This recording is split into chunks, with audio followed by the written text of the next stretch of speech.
ঠায়ে ঠায়ে দেখিছো ফকতি আর উৎপাত চিল করা লরা বুলে বাপে কর পয়সাত কথা বুড়ো ডাঙর ডাঙর জেনি বাহি বিখ্যাত চৌকার ভাত নয় পেট ভরে গুটকাত করুবাত কিবা হলে ট্রল দিয়া ফ্যাশন রাজনীতি নহলেও দিব বহুত ভাষণ আলে বালে পোস্ট করে সুয়ালিক পোস্ট করে দুই পানি খাই দিলে বাপে কর হাখন কলি যুগত রাবণর দাম দর বাড়ি গল মাইকি বুড়ো পুরুষ আর মতা বুড়ো মাইকি হল টকাই দিয়ে মাছ বুলে এক এটা জাত বুলে ভিতরুয়া কথা বুড়ো ভিতরতে মরি গল দেখ গল রখা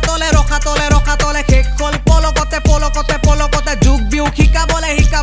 বলে কোনে খুলে কাপোৰকে অংক চাৰে এইবোৰ কথা কব গলে কিছুমানক ঝাল লাগে নিজৰ ভন্টি আৰু আনৰ জনীক মাল ভাবে কোনজনী কাৰ হয় সেইবোৰতে কাণ পাতে নিজে কৰিব নোৱাৰিলে আনৰ দেখি গা জ্বলে বেয়া বেয়া কমেন্ট কৰে বাট মই নিজ বলে কৰি আছো বুকু পাতি লৈ দিনেশ দাস নাম মোৰ ৰে মাৰ্জিৰ মই নিজ বলে কৰি আছো